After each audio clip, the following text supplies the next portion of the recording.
ఒక మాట చెప్పాలి, చాలా మంది మేధావులు ఇంటెలెక్చువల్స్ ఎంప్లాయీస్ ఉంటారు సంగారెడ్డిలో. మనకి ఎప్పటి నుంచో ప్రాజెక్ట్ ఉన్నది, సింగూరు ప్రాజెక్టు.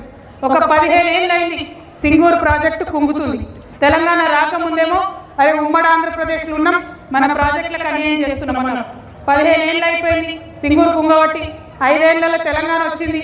మరి ఇక్కడ నుంచే మొట్టమొదటి ఇరిగేషన్ శాఖ మంత్రి ఉమ్మడి మెదక్ జిల్లా నుండి ఆనాడు హరీష్ రావు గారు ఉండే. మరి హరీష్ రావు గారు ఉండి కూడా సింగూరు కుంగుతుంటే ఆలోచన చేయలే, ఒక్క రూపాయి కూడా ఇయ్యలే. ఇవాళ సింగూరు మీద ఆధారపడి 60,000 ఎకరాలు రైతులు ఉంటారు, వ్యవసాయం చేసుకుంటారు. హైదరాబాద్ నగరానికి తాగునీళ్ళు కావాలంటే సింగూరు నుండి రావాలి. ఆనాడేమో ఆంధ్రని తిడుతుంది, మరి మనం వచ్చినాక ఏమైంది? ఎందుకు మంచిగా చేసుకోలేదు సింగూరు? తప్పా కాదా? చేయాలన్నా వద్దా? తెచ్చుకున్నదే తెలంగాణ నీళ్ల కోసం, నిధుల కోసం, నియామకాల కోసం. మరి నీళ్ల విషయంలో అన్యాయం చేస్తుంది. ఇప్పటికీ సింగూరు కుంగుతూనే ఉన్నది. 2016-18 మా ప్రెస్ మిత్రులకు గుర్తుంటుంది, సింగూరు మొత్తం ఎండిపోయింది వానలు లేక. ఆనాడు రిపేర్ చేసే అవకాశం ఉండే కానీ చేయలే. ఇప్పుడు ఏమైతుంది పరిస్థితి? ఇవాళ బంద్ పెట్టి నిండా ఉన్న సింగూరుని ఖాళీ చేసి రిపేర్ చేసే పరిస్థితి వస్తుంది. ఎందుకు ఇట్లా డబుల్ ఖర్చులు?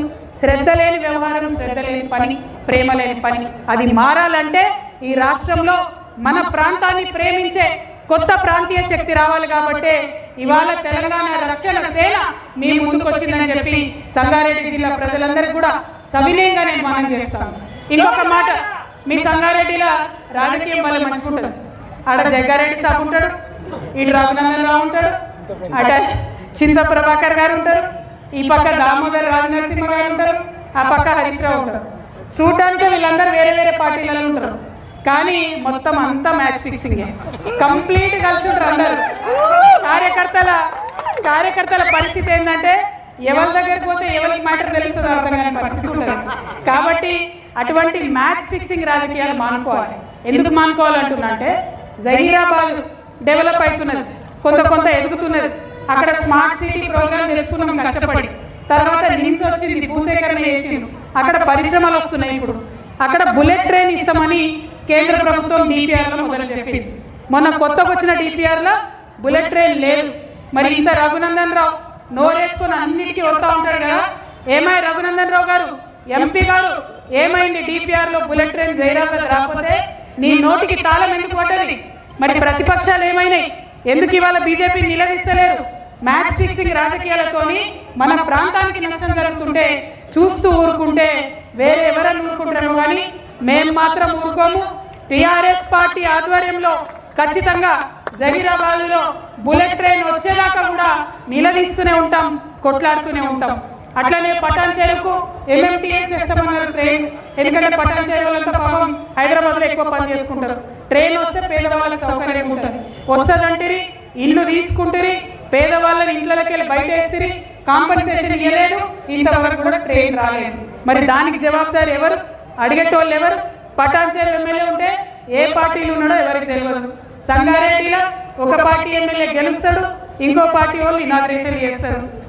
ఇక్కడ ఏం అర్థం కాదు.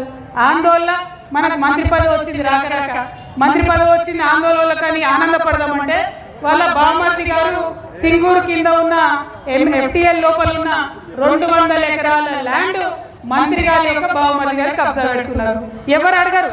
హరీష్ రావు గారు అడగరు, జగ్గారెడ్డి గారు అడగరు, ఏ పార్టీలో అడగరు. అందరు కలిసి ఏంటంటే ప్రజలకు ఇవ్వాల్సిన ఇయ్యరు, వాళ్ళు మాత్రం రాజకీయంగా ఎదుగుతారు, ఆర్థికంగా ఎదుగుతారు. ఈ రాజకీయం సంగారెడ్డిలో మారాల్సిందే. ఖచ్చితంగా సంగారెడ్డిలో ఒక కొత్త ఒరవడి సృష్టిస్తాం, మంచి రాజకీయానికి మార్గం వేస్తాం.